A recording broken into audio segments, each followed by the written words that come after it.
দেশের চলচ্চিত্রাঙ্গনে এমন ঈদ যেন বারবার দেখতে চাইবেন শোবিজাঙ্গন থেকে শুরু করে সাধারণ মানুষেরাও। প্রেক্ষাগৃহে দর্শকদের উপচে পড়া ভিড়, টিকিট সংকট, দর্শকদের ইতিবাচক প্রতিক্রিয়া সব মিলিয়ে দারুণ সময় পার করেছেন সিনেমা সংশ্লিষ্টরা।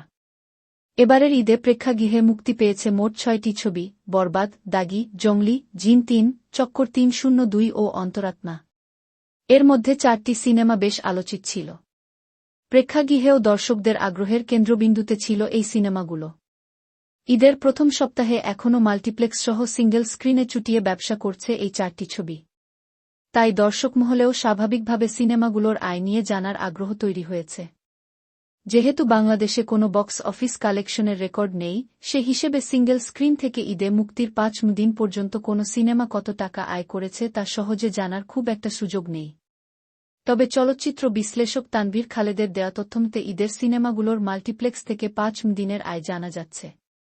ঢাকা পোস্টের পাঠকদের জন্য সেই আয়ের সংখ্যাটাই তুলে ধরা হল। বরবাদ চতুর্থ দিনের তুলনায় ঈদের ৫ দিনে বরবাদের গ্রস কালেকশন কিছুটা কমেছে। সিনেমাটি ৫ দিনে মাল্টিপ্লেক্সের ৫০টি শো থেকে আয় করেছে ৫,৫,৪০,০০০ টাকা। শাকিব খানের এই সিনেমার ৫ দিনে মাল্টিপ্লেক্স থেকে মোট আয় দাঁড়িয়েছে প্রায় ২,৫০,০০,০০০ টাকা।